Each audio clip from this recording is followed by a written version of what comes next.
어느 분이 택시를 탔습니다. 이분이 이제 전도를 하고 싶은 거죠. 택시 기사에게 전도를 열심히 했어요. 근데 택시 기사가 이렇게 얘기합니다. 내가 교회 안 간다고.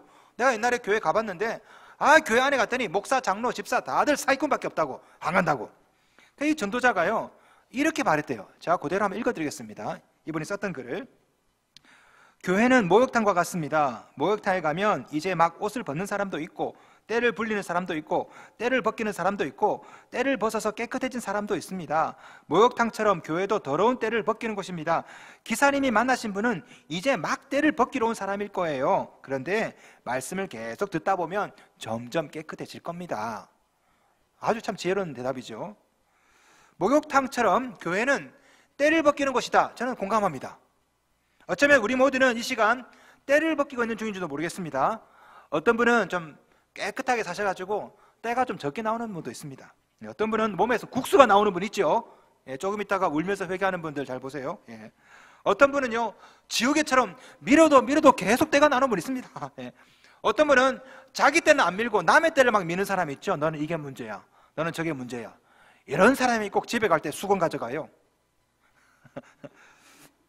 그런 면에서 저는 교회를 그렇게 표현하고 싶어요. 교회는 이 세상과 조금 다른 곳이다. 세상과 목욕탕이 좀 다르죠, 그죠? 교회도 세상과 조금 달라야 돼요. 이것을 조금 어려운 말로 대조사회라는 말을 씁니다. 대조사회. 우리 독일어로 컨트라스트 게젤샤프트라고 하는데요. 이 말은 게하르트 로핑크라는 신학자가 이런 얘기를 했습니다. 교회가 뭐냐? 교회는 대조사회다. 세상과 대조적으로 구별되는 사회, 이게 교회라는 거죠. 자, 예를 들어 보겠습니다. 세상은 돈이면 다 되죠. 교회는요, 그러면 안 돼요. 왜? 대조사회이기 때문에. 세상은 온갖 불법과 불의가 판을 칩니다. 교회는 그러면 안 돼요. 교회는 정의와 정직이 있어야 됩니다. 세상은요, 미움, 다툼, 시기, 질투 있죠. 교회는 그러면 안 됩니다. 교회는 사랑, 용서, 자비로 충만해야 됩니다. 왜? 교회는요, 세상에 있지만 세상과 구별된 곳이에요. 세상에 속하면 안 됩니다. 우리 예수께서 이것을 빛과 소금이라는 말로 표현한 적 있죠. 교회는 어둠 가운데 빛이고요, 싱거운 음식에 소금 같은, 이게 교회죠. 이게 바로 우리입니다. 자, 그렇다면 오늘날 우리 한국교회는 어떨까요? 오늘 본문에도 기가 막힌 일이 성전에서 있었습니다. 사건은 6월절에 일어났습니다. 6월절은 유대인들에게 굉장히 중요한 날이죠. 전국에서, 전 세계에서 제사를 드리러 옵니다. 6월절에 예루살렘 성전으로. 우리 예수님도 예루살렘 성전으로 올라가셨습니다. 그런데 거기서 아주 기가 막힌 상황을 보게 됩니다. 2장 14절 말씀. 성전 안에서 소와 양과 비둘기 파는 사람들과 돈 바꾸는 사람들이 앉아 있는 것을 보시고, 자, 우리 예수께서 예루살렘 성전에 딱 갔더니 거기서 장사꾼들이 막 있는 겁니다. 뭐 이게 뭐가 이상할까요? 교회에서 장사하면 안 됩니까? 괜찮아요, 그죠? 명절 되면 우리 여전도에서 무슨 사업 많이 하시잖아요. 미역도 파시고 바자회도 하시고, 교회마다 또 카페가 있지 않습니까? 우리 교회도 커피 팝니다. 심지어 주일학교에 보면 달란트 시장도 있잖아요. 사실은 장사 자체가 문제는 아니죠. 그 당시에 예루살렘 성전에서 수많은 제사가 행해졌습니다. 전 세계에서 수많은 유대인들이 이 예루살렘 성전으로 모여들었습니다. 문제는 그 먼 거리에서 직접 짐승을 가지고 와야 된다는 거죠. 고린도, 에베소, 여기서 소나 양이나 이런 것을 갖고 한 2000km 온다고 생각해 보세요. 그 얼마나 참 귀찮습니까? 그러다 보니까 사람들의 편의성을 위해서 성전 안에 짐승을 살 수 있는, 돈만 가져오면 언제든지 짐승을 줄 수 있는 그런 성전 안에서 장사꾼들이 많이 생긴 거죠. 우리말로 말하면 교회에 ATM 머신기를 갖다 놓은 겁니다. 현금 갖고 오기 좀 힘드니까 그냥 교회에서 ATM 머신에 서서 카드 집어넣으면 돈을 뽑아서 헌금할 수 있도록, 뭐 이것 자체는 크게 비판할 수 없습니다. 충분히 그럴 수 있죠. 예배 편의성을 위해서. 근데 문제는요, 그 다음입니다. 이 전 세계에서 유대인들이 예배드리러 예루살렘에 왔는데 갖고 올 때 로마 화폐를 가지고 왔거든요. 근데 그 당시에 이 유대인들은요, 두로 화폐가 통용이 됐습니다. 화폐가 달라요. 그러니까 짐승을 살려고 해도 로마 화폐는 안 받아주니까 두로 화폐로, 유대 화폐로 교환을 해야 됩니다. 그러다 보니까 환전상이 등장한 겁니다. 환전상이. 근데 가만히 보니까 이 환전할 때 여기다가 조금만 환전 수수료를 부과하면 돈을 많이 벌잖아요. 그래서 이 환전상들이 수수료를 좀 과하게 부과합니다. 제가 찾아봤더니 그 당시에 12.5%를 붙였대요. 12.5%. 많이 붙인 거죠, 그죠? 1달러가 1,000원이라면 1달러를 1250원을 줘야 이제 살 수 있는 겁니다. 거기서 이제 폭리를 취한 겁니다. 가만히 보니까 환정상들이 돈을 벌거든요. 이 짐승을 파는 사람들, 우리도 돈을 벌어야 되잖아요. 그러니까 이 사람들이 대제사장하고 결탁을 합니다. 어떻게 하냐면은, 만약에 혹시 이 예배자들 중에 직접 자기가 짐승을 가지고 오면 대제사장님 불합격 판정을 내려주십시오. 그래서 대제사장들이 불합격 판정을 딱 내리거든요. 불합격. 그러면요 어떻게 합니까? 집으로 갈 수가 없잖아요. 그러면 성전 안에 짐승을 파는 사람들이 있는 거예요. 거기 있는 짐승들은 다 합격 판정을 받은 짐승들입니다. 자기가 가져온 짐승은 얼마나 참 소중합니까? 왜냐하면 하나님께 예배드리려고 하다 보니까 아주 좋은 놈만 갖고 왔겠죠. 근데 가서 보니까 거기는 눈 멀고 절고 이런 짐승들이 막 있는 겁니다. 그래서 다 합격이야, 합격. 그러니까 좋은 짐승은 헐값에 팔고, 눈 멀고 절고 문제가 있는 짐승들은 비싼 값에 이제 사야 되는 겁니다. 여기에서 엄청나게 많은 시세 차익이 있죠. 이것을 대제사장과 나눈 겁니다. 이걸 전문적인 용어로 뿜빠이. 서로 나누는 거죠. 자, 우리 예수께서 이 모습을 딱 보신 겁니다. 이 모습을 보시고 분노하신 거죠. 하나님의 통치가 가장 강력하게 일어나야 될 성전에서 환전상들은 다 돈을 갖다가 폭리를 취하고 있고요. 짐승을 매매하는 사람들은 거기서 더 많은 폭리를 취하고 있고요. 이것을 말려야 될 대제사장들은 양쪽에서 또 돈을 받고 있고요. 누군가 은혜를 받아야 되는 그 자리에서 그곳에 있는 사람들은 다 자신의 이익을 챙기고 있는 겁니다. 이걸 보고 우리 예수께서 너무너무 분노하신 거죠. 더더군다나 오늘 본문에 이런 상황이 벌어진 것이 어딥니까? 이방인의 뜰이에요. 이방인들은 성전 안에 못 들어옵니다. 이방인의 뜰에서 예배를 드려야 됩니다. 오늘 본문에 나온 이 사람들은 다 이방인의 뜰에서 있거든요. 짐승 파는 사람, 환전 상인들, 이 사람들이 짐승을 팔고 돈을 바꾸고 그러다 보니까 이방인들이 예배를 못 드리는 거예요. 제사 드리려고 하면 자자 짐승 2마리 얼마, 예배를 드리려고 하면 자자자 12%로 내렸어요. 예배를 드릴 수가 없는 거죠. 이방인의 뜰에서. 여기서 전도를 해도 시원찮을 판에 오히려 이방인들이 하나님께 예배드리지 못하도록 방해하고 있는 겁니다. 이 모습을 보시고 우리 예수께서 분노하신 겁니다. 자, 2장 15절 말씀 보겠습니다. 노끈으로 채찍을 만드사 양이나 소를 다 성전에서 내쫓으시고 돈 바꾸는 사람들의 돈을 쏟으시며 상을 엎으시고, 만약에 우리 주님이 오늘날 우리 한국교회를 보신다면 어떻게 하실까요? 어쩌면 이렇게 하지 않겠습니까? 어쩌면 우리 한국교회도 2000년 전에 그 당시 예루살렘 성전을 점점 닮아가는 것은 아닐까요? 어떤 학자가 이렇게 말했습니다. 지난 2000년간 기독교 교회 역사 가운데 가장 빠른 속도로 성장한 교회는 한국교회래요. 동시에 가장 빠른 속도로 타락한 교회도 한국교회랍니다. 저는 이 모습이 몇몇 목회자와 장로의 문제가 아니라는 것을 통계를 보면 알 수가 있는데요. 통계를 보면은 신자와 불신자의 이혼율 차이가 별로 없습니다. 신자와 불신자의 포르노 중독률 별 차이가 없어요. 신자와 불신자 자살률 비슷합니다. 2012년 통계를 한번 제가 읽어드리면요, 강력범죄가 25,485건 있었습니다. 종교인들이 저지른 그런 강력범죄가 25%예요. 6,414건. 이 중에서 기독교인들이 저질렀던 흉악범죄가요 2,840건 1위입니다. 2위가 불교예요. 1,939건. 기독교인들도 똑같이 강간하고 살인하고 도둑질하고 사기치고, 어떻게 하다가 한국교회가, 우리 그리스도인들이 이 지경이 되었을까? 결론 말씀드릴게요. 교회 안에 하나님이 사라져서 그래요. 하나님이 있어야 될 그 자리에 만몬이 자리 잡고 있거든요. 만몬이. 오늘 본문에서 우리 주님이 이렇게 분노하신 이유가 뭡니까? 성전에 하나님이 사라진 거죠. 그곳에 장사꾼들이 가득한 겁니다. 돈이. 말씀 보겠습니다. 16절. 비둘기 파는 사람들에게 이르시되 이것을 여기서 가져가라. 내 아버지의 집으로 장사하는 집을 만들지 말라 하시니, 아버지의 집이 장사하는 집이 돼버린 겁니다. 내 아버지의 집이 어디입니까? 성전이죠. 성전은 어떤 곳입니까? 기도하는 집 아닙니까? 기도하는 집. 마태복음 21장 13절. 그들에게 이르시되 기록된 바 내 집은 기도하는 집이라 일컬음을 받으리라. 장사하는 집이 아닙니다. 기도하는 집이에요. 근데 이곳을 사람들은요, 하나님이 사라지니까 기도하는 집이 강도의 소굴이 되었어요. 마태복음 21장 13절. 너희는 강도의 소굴을 만드는도다. 하나님이 사라지니까 기도하는 집이 강도하는 집이 돼버렸습니다. 강도의 소굴이 돼버렸어요. 기도하는 집이 장사하는 집이 돼버렸죠. 그죠? 하나님이 안 계시니까. 주인이 사라지니까 그곳에 만몬이 자리 잡은 겁니다. 여러분, 이 모습이 오늘날 우리 한국교회의 모습 아닙니까? 원래는 안 그랬어요. 원래는 한국교회는요, 원래는 기도하는 교회였고 전도하는 교회였습니다. 일제강점기 한국전쟁 당시에 한국교회 민족의 희망이었습니다. 그죠? 독립운동 다 교회에서 났습니다. 그죠? 물산 장려운동 다 교회에서 났어요. 그죠? 한국전쟁 때 나라와 민족을 위해서 우리 교인들이 열심히 기도했습니다. 민주화, 근대화 다 한국교회. 한국교회 빼놓고는요, 민주화 얘기할 수가 없어요. 얼마나 많은 목사님들이 잡혀가면서 민주화를 했습니까? 근대화도 마찬가지고요. 그런데 이 기도하는 집에 하나님이 사라지고 그곳에 만몬이 자리 잡으니까 기도하는 집이 장사하는 집이 되어버렸습니다. 아버지 집이 점점 강도의 소굴이 되어가는 거죠. 왜? 하나님이 사라지니까. 우리 예수께서 오늘날 이 한국교회를 보신다면 뭐라고 말씀하실까?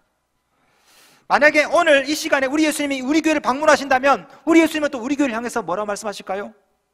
여러분, 왜 하나님이 사라질까요? 교회 안에.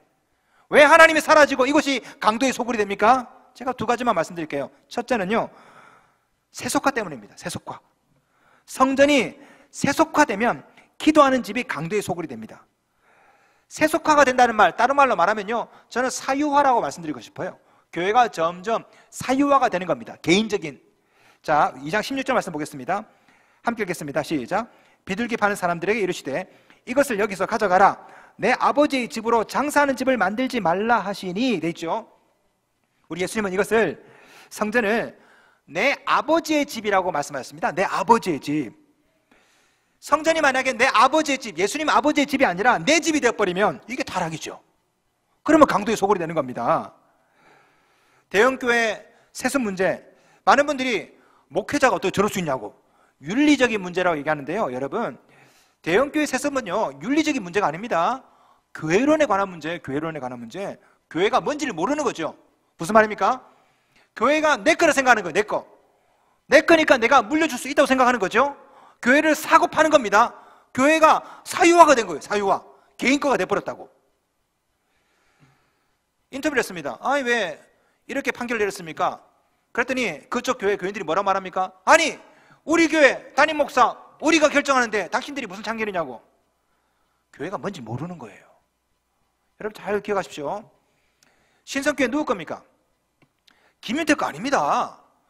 장로님들 거 아니에요. 여러분 거 아니에요. 이 교회는 누구 개인 거가 아닙니다. 예수님의 교회 아닙니까? 예수님의 교회. 이 교회는 또 예수님의 교회이기도 하지만 세상을 위한 교회예요. 이것을 어려운 말로 타자를 위한 교회, Church for Others. 이거를 우리 교회는요, 퍼블릭 처치예요. 공교회라고. 공교회. 개인적인 교회가 아니라고. 우리가 얼마든지 투표해서 결정할 수 있습니다. 만약에 여러분이 저를 너무너무 사랑하셔가지고 막 투표해서 결정했습니다. 우리 사랑하는 딸 채은이에게 이 교회를 물려주자. 투표했더니 100% 나왔어. 100%. 예? 이랬다 칩시다. 예. 그랬다 할지라도 하면 안 돼요. 왜? 이 교회는 여러분 것도 아니고 내 것도 아니기 때문에 우리 마음대로 하니까 뭔 참견이야. 이렇게 안 되는 겁니다. 교회는요, 공적인 곳이에요. 공적인 곳. 이 교회는 이 사회의 것이고 이 나라의 것이고 이웃을 위한 것이고 예수님의 것이에요. 누군가가 자기 멋대로 할 수 있는 것이 아닙니다. 그죠? 근데 교회가 내 아버지의 집이 내 집이 되어버리면 그때부터 교회가 타락하는 거예요. 하나님이 사라지고. 우리 예수님은 성전을 내 아버지의 집이라고 했습니다. 기억하십시오. 교회는 절대 사유화가 됐으면 안 되는 겁니다. 누구 개인 것이 아니에요. 자, 이렇게 지나친 세속화도 문제지만 지나친 신비화도 문제입니다. 신비화. 자, 어떤 분들은요, 교회 올 때 기적을 생각하면서 기적을 바라면서 그렇게 교회 오는 분도 있습니다. 야, 내가 교회 가면은 막 암도 낫고, 예? 무슨 문제도 막 해결되고 신비한 기적을 막 바라거든요. 여러분, 이것도 문제예요. 이것도. 교회 안에 기적만 자꾸만 바라면요, 그 순간에 하나님이 사라집니다. 예수님이 사라져요. 오로지 기적만 생각하거든요. 오늘 본문에 나오는 유대인들이 그렇죠. 자, 2장 18절 말씀 보겠습니다. 이에 유대인들이 대답하여 예수께 말하기를 내가 이런 일을 행하니 무슨 표적을 우리에게 보이겠느냐. 자, 오늘 본문에 나와 있는 이 성전에 모인 사람들, 자, 일부는 대부분은요 돈 때문에 모였고, 상당수는 예수님께 뭘 말하냐면 표적을, 기적을 보여달래. 기적을. 자, 예루살렘 성전에 모인 자들, 돈을 바라는 사람도 있습니다. 예수께 모인 자들, 기적을 바라고 모였어요. 어디에도 하나님은 없죠. 그래서 문제예요. 그래서 우리 예수께서 분노하신 겁니다. 예루살렘 성전에 있는 사람들 속에 돈 아니면 기적, 지나친 세속화도 문제지만 지나친 신비화도 문제예요. 이 양극단에 있다 보니까 교회가 강도의 소굴이 된 거예요. 역사상 교회가 타락할 때는 항상 이 두 문제점 중에 하나입니다. 하나는 지나친 신비화, 하나는 지나친 세속화. 항상 이 둘 가운데 양극단에 있다 보면 교회가 길을 잃어버려요. 지나치게 세속화됩니다. 교회 안에 매관 매직이 있고 교회를 막 물려주고 사고 팔고. 근데 이거 말고 오로지 기도하고 오로지 예배드리고 오로지 기적만 바라면 또 교회가 산으로 가버려. 지나친 세속화도 문제고 지나친 신비화도 문제고 이 양극단에 있다 보니까 교회 안에 하나님이 사라진 거죠. 하나님이 사라지면 교회는요 강도의 소굴이 된다니까요. 이 문제를 어떻게 해결할까요? 방법은 하나밖에 없습니다. 다시 예수님을 주인 되게 하는 겁니다. 교회의 머리가 누굽니까? 예수님이시죠. 교회의 머리가 예수가 아니라 사람이 되면, 돈이 되면, 기적이 되면 성전은 더럽혀집니다. 우리가 해야 될 일은 교회를 교회되게 하기 위해서 예수를 예수되게 해야 돼요. 주인을 주인되게 하는 것입니다. 목사도 장로도 성도들도 더 이상 교회 안에서 권세 부리지 마세요. 교회 주인은 헌금 많이 내는 사람 아닙니다. 큰 소리치는 목사 아니에요. 교회 주인은 예수님이세요. 예수가 교회의 머리가 되면 세속화, 신비화, 사이화 저절로 치유가 됩니다. 비판한다고 해서 교회 개혁 이루어지지 않습니다. 이런 사건 보고 막 비판해요. 물론 뭐 필요합니다. 하지만 비판한다고 해서 교회가 교회 됩니까? 고소 고발, 물론 뭐 그것도 뭐 소용없다고 생각하지는 않습니다. 하지만 고소 고발한다고 해서 교회가 회복되나요? 천만의 말씀. 교회가 교회 되려면 주인이 주인 노릇 할 때, 그럴 때 비로소 교회가 교회 되는 거예요. 미국 유학 시절에 부모님이 제가 사는 LA로 방문하셨습니다. 저희 집이 헐리우드 그 밑에 있었거든요. 헐리우드 바로 위에가 이제 비버리 힐스라고 있습니다. 세계에서 가장 부자들이 사는 동네예요. 어느 날 아버지랑 같이 이제 그 헐리우드 위에 그 비버리 힐스 쪽에 산책을 갔습니다. 한참 지나가다 보니까 집들이 너무너무 의리한 겁니다. 갑자기 저희 아버지가, 야 윤태야, 카메라 좀 꺼내봐라. 딱 카메라 꺼냈어요. 그런데 우리 아버지께서 남의 집 조그만 문을 열고 그 마당 안으로 들어가시는 겁니다. 들어 놓으셔요. 이렇게. 야 찍어라. 그 사진을 찍었죠. 그런데 갑자기 제 아버지께서 마치 자기 집이신 것 마냥 잔디를 막 깎는다든지 문을 열고 들어가는 장면도 찍으시고, 또 이렇게 아주 근사한 스포츠카 위에서 다 이렇게 사진 찍으래. 계속 열심히 사진 찍어드렸죠. 아빠 나도 할게. 저도 이제 마치 내 집인 것 마냥 둘이서 아주 참 재밌게 사진을 막 찍었습니다. 근데 인기척이 느껴지는 거예요. 가만히 보니까 2층에서 주인이 쳐다보고 있더라고. 죄송합니다. 예, 스미마생 하고 얼른 나왔어요. 얼른 나왔습니다. 얼른 도망갔습니다. 얼마나 창피하고 얼굴이 얼마나 화끈거리는지 지금도 제가 잊혀지지가 않아요. 근데 가끔 가다 보면 그때 생각이 종종 납니다. 어떤 때 나는지 아십니까? 제가 주인 되고 싶을 때 그때 생각나요. 이 교회에 제가 주인 되고 싶을 때 하나님께서 꼭 그 장면 생각나게 하십니다. 내가 지켜보고 있다. I see you. 위에서 너 주인 아니라고. 아버지가 주인인데 목사가 주인 노릇하고, 아버지가 주인인데 장로가 주인 노릇하고, 이렇게 돼버리면요 하나님이 다 지켜보고 있거든요. 얼마나 창피합니까? 그런데 부끄러운 줄을 몰라요. 부끄러운 줄을. 예수님은 장사하는 사람들을 쫓아내시면서 이렇게 말씀하셨어요. 2장 19절 말씀. 예수께서 대답하여 이르시되 너희가 이 성전을 헐라 내가 사흘 동안에 일으키리라. 우리 예수께서 이 성전을 사흘 만에 일으키신답니다. 바로 이 일을 위해서 우리 예수께서 이 세상에 오신 거죠. 이게 뭡니까? 부활이죠. 부활. 우리 예수께서 우리 교회의 주인 되시고 머리 되시면 예수가 사흘 만에 부활하신 것처럼 죽어가는 한국교회도 다시 부활하리라 저는 믿습니다. 사람이 부활 못 시켜요. 예수가 머리가 되면 예수가 부활한 것처럼 자연스럽게 교회는 부활하게 되어 있습니다. 우리 예수님이 이 성전을 다시 이렇게 세우실 줄로 믿습니다. 바로 이 일을 위해서 우리 예수께서 오신 거예요. 자, 오늘 본문 말씀을 조금 더 깊게 한번 생각하도록 하겠습니다. 오늘 본문은 성전 정화 사건이죠. 자, 성전 정화 사건이 다른 성경책은 어디에 나옵니까? 마태복음에는요 21장에 나와요. 마가복음에는 11장이 나옵니다. 누가복음에 19장이 나오죠. 자 보세요. 마태복음 21장, 마가복음 11장, 누가복음 19장 다 끝입니다. 공생의 끝이에요. 요한복음은요 2장에 나와요. 이상하죠.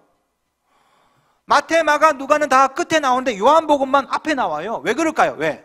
자, 이것은요 공관복음과 요한복음 플롯 전개 방식이 틀려서 그래요. 자, 쉽게 말씀드리겠습니다. 마태, 마가, 누가 이 세 복음서는요 시간의 순서에 따라서 쓰여진 성경책입니다. 예수님이 어릴 때 태어나시고 자라시고 또 뭘 하시고 뭘 하시고 시간 순서대로. 그런데 요한복음은요 좀 달라요. 이것을 공시적이라고 그러는데요, 이 공관복음서는 통시적으로, 이 요한복음은 공시적으로. 다시 말하면 시간 순서가 아니라 의미상으로 순서를 좀 바꿔놨습니다. 우리 영화 보시면 그런 장면 많이 나오죠. 비가 막 옵니다. 살인자가 누군가를 쫓아가요. 그리고 앞에 사람을 막 가가지고 칼로 확 찔러요. 으악 죽어요. 그러면 페이드 아웃 되면서 사건 발생 한 달 전, 그때부터 사건 이야기를 하죠. 요한복음이 그렇게 쓰여졌습니다. 요한복음은요 시간 순서대로가 아니라 의미상의 순서대로 써놓은 겁니다. 자, 요한복음 딱 쓸 때 요한이 이해했던 예수님의 사역의 핵심은 뭐냐면 변화였어요. 변화. 예수님이 오셔서 하신 일이 변화구나. 자, 그렇다면 이 변화를 일으켰던 여러 가지 사건 중에 제일 인상적인 게 뭘까 생각할 때 그게 바로 물이 포도주가 되는 거였거든요. 생각해 보세요. 맹물이 빨간색으로 아주 향기 나는 포도주로 바뀌었습니다. 얼마나 강렬합니까? 그래서 물이 포도주가 되는 기적을 요한복음 2장에 딱 배치하고 그 다음에 성전 정화 사건을 써놓은 거예요. 거기다가 다 깨끗하게 되는 거잖아요. 물이 포도주가 되고 더러운 성전이 깨끗하게 되고 다 변화 아닙니까? 우리 예수께서 하실 일이 바로 이런 거라는 거죠. 다 변화시키는 것. 개인을 변화시키고 교회를 변화시키고. 우리 예수님은 개인만 변화시키는 게 아니에요. 여러분 요한복음을 잘 보세요. 요한복음 3장에 보면 니고데모가 변화되죠? 개인이 변화되는 겁니다. 4장에 보면 사마리아 여인이 변화되죠? 개인이 변화되죠? 5장에는요 병자들이 변화됩니다. 개인이 변화돼요. 요한복음 2장에는요 가정이 변화됩니다. 물이 포도주가 바뀌는 현장이 어디입니까? 결혼식이죠. 우리 예수님은 개인을 변화시키고 결혼식 기적을 통해서 가정을 변화시키고 오늘 본문은 성전도 변화시킨다. 이걸 얘기하고 싶은 거죠. 예수께서 하실 일이 이거라는 겁니다. 개인을 변화시키고 가정을 변화시키고 성전을 변화시키고. 요한이 생각할 때 이 성전 정화 사건은 굉장히 중요한, 예수를 이해하는 굉장히 중요한 사건이기 때문에 뒤에 있던 이야기를 앞에 끄잡아서 요한복음 2장에 놓은 거예요. 예수님이 하실 일이 바로 이거라는 겁니다. 우리 예수께서 그렇게 말씀하셨죠. 성전을 허물어라. 내가 사흘 만에 일으키겠다. 우리 예수께서는 바로 이 성전을 정화시키고 변화시키기 위해서 오신 겁니다. 이 세상에. 그 예수께서 오늘날도 이 땅에 오십니다. 그리고 이 한국교회를, 우리 교회를, 여러분 가정을 변화시키세요. 저는 그렇기 때문에 한국교회 문제가 많아요. 하지만 저는 예수가 주인 되고 예수가 머리가 되면 언제든지 소망이 있다고 믿습니다. 저는 사흘 만에 부활하신 예수께서 죽어가는 한국교회 살리시리라 저는 믿습니다. 우리가 해야 될 일은요 예수를 머리 삼는 거예요. 예수를 주인 삼는 것입니다. 여러분 가정의 주인이 누굽니까? 우리 교회 주인이 누굽니까? 우리가 비판하고 고소하고 고발하고 욕하고 그런다고 해서 절대 변화가 일어나지 않아요. 예수가 여러분의 주인 되면 여러분을 통해서 한국교회는 변화되기 시작하는 겁니다. 이 일은 아무런 대가 없이 저절로 이루어지지 않습니다. 2장 17절, 제자들이 성경 말씀에 주의 전을 사모하는 열심히 나를 삼키리라 한 것을 기억하더라. 무슨 말씀입니까? 우리 예수님은요 성전을 사랑하셨어요. 이 열심이 예수를 삼킨 거죠. 십자가에 못 박게 만들었다고요. 여러분, 예수를 주인으로 삼는 이 열심이 때로는 여러분에게 힘들 수 있습니다. 어려울 수도 있어요. 하지만 그것이 결국은 교회를 살립니다. 이 땅을 살리고요, 예수가 여러분 심령의 가정의 교회의 주인 되게 하십시다. 예수가 머리가 될 때 저는 자연스럽게 사유와 세속과 신비와 다 물러가고 성전이 정화되리라 저는 믿습니다.